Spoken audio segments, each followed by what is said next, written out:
নমস্কার বন্ধুরা, আমি সুমন আর আমার এই ছোট্ট ছাদ বাগানে তোমাদের সবাইকে স্বাগত। আর আজকে 6 দিনের মাথায় রোদ্দুর উঠেছে। 5 দিন ধরে আকাশটা মেঘলা হয়েছিল।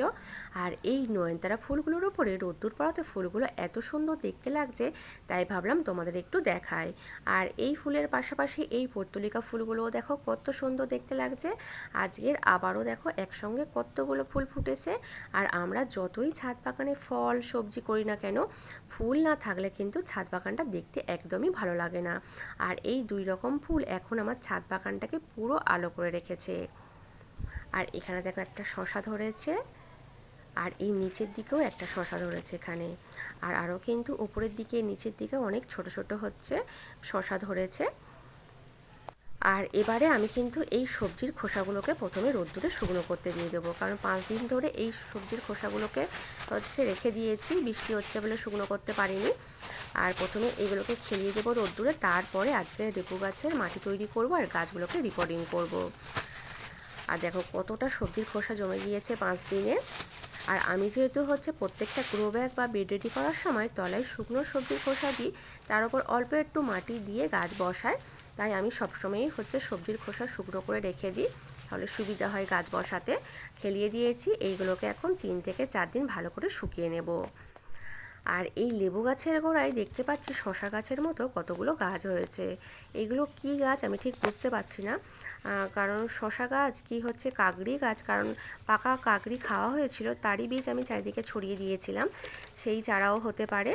এইগুলোকে এই যে বেডটা ফাঁকা রয়েছে এখানে বসিয়ে দেবো, ওর পাশে শশা গাছ রয়েছে। এই দেখো শশা গাছের মতো কিন্তু পুরো একই দেখতে, কিন্তু মনে হচ্ছে এগুলো শশার চারা নয়, কারণ পাকা শশার বীজ তো আমি কোথাও ছড়াইনি, আর কিন্তু পাকা কাকড়ির বীজ ছড়িয়ে দিয়েছিলাম, সেই চারা হতে পারে। এটার মধ্যে 3টে রয়েছে চারা, 3টেই এই বেডের মধ্যে বসিয়ে দিই, দেখা যাক কি হয়। আর আবারও দেখছি আকাশটা হঠাৎ দেখছি কিরকম মেঘলা মেঘলা করছে, এই কত সুন্দর রোদ্দুর উঠলো আবার মেঘলা করছে। দেখো 3টে গাছ বসিয়ে দিয়েছি, আর যেহেতু মাটিটা একদমই কাদা কাদা রয়েছে তাই আর জল দেব না, এরকমই থাকবে। আর আজকের এই দুটো গাছ আমি রিপোর্টিং করব। এই গাছ দুটো আমি কিন্তু ডাল থেকে তৈরি করেছিলাম। আর এই গাছ দুটোকে বসাবো আমি দুটো কৌটোর মধ্যে, মানে এই জায়গা দুটোর মধ্যে বসাবো। আর এর মধ্যে প্রথমে দিয়ে দেবো গাছের শুকনো পাতা। আর এই কৌটোগুলোর তলায় কিন্তু ছিদ্র করা রয়েছে, দেখো দুটোর মধ্যে কিছুটা করে গাছের শুকনো পাতা দিয়ে দিয়েছি। আর এবারে গাছগুলো বসানোর আগে মাটিটাকে আমি তৈরি করে নেব। এখানে দেখো গামলার মধ্যে আমি কয়েকটা জিনিস নিয়েছি। আর কি কি নিয়েছি বলি একটু। এটা ধানের আগড়া, আর এটা চা পাতা সার, আর এটা একদম নর্মাল মাটি, আর এটা 1 বছরের পুরনো গোবর সার। এখানে 4টে জিনিস নিয়েছি। এর মধ্যে আরেকটা জিনিস মেশাবো, সেটা এটা নিম খোল। দেখো পুরোটাই দিয়ে দিলাম। আর এবারে এইগুলো ভালো করে একসঙ্গে মিশিয়ে নেব। এখানে আমি একটু নিম খোল দিলাম, যেহেতু এখন বর্ষার সময়, যাতে না কোনো পোকামাকড় গাছের গোড়ায় হয়, তার জন্য। দেখো ভালো করে মিশিয়ে নিয়েছি। আর এবারে এর উপর দিয়ে প্রথমে কিছুটা করে এই মাটি দিয়ে দেবো। আর যদি কারোর কাছে এই ধানের আগড়া বা এই চা পাতা না থাকে, তাহলে কিন্তু মাটি, গোবর সার আর এই নিমখোল মিশিয়ে গাছ বসালে হবে। বা যদি গোবর সার না থাকে 1 বছরের পুরনো, তার পরিবর্তে কিন্তু মাটির সঙ্গে কোকোপিট বা ভার্মি কম্পোস্ট মিশিয়ে তার সঙ্গে একটু নিমখোল মিশিয়েও কিন্তু গাছ বসালে হবে। আর এখানে দেখো আমি কিছুটা করে মাটি দিয়ে দিয়েছি, দিয়ে একটু হাত দিয়ে চেপে দিয়েছি। আর এবারে এই গাছ দুটোকে বসাবো, তার আগে এখান থেকে গাছ দুটোকে বের করে নেব। আর এটার সাইডটা একদমই ফেটে গিয়েছে, গাছ দুটোকে দেখো বের করে নিয়েছি। আর এই দেখো এইগুলোর তলায় কতটা শিকড় হয়ে গেছে, তলায় আমি পাতা দিয়েছিলাম, ওই সমেতই বসিয়ে দিলাম মধ্যিখানে।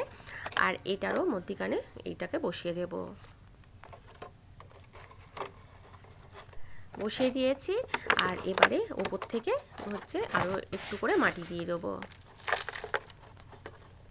আর এই ধানের আগড়াটা মাটির সঙ্গে মেশালে মাটিটা কিন্তু একদম ঝুরঝুরে থাকে।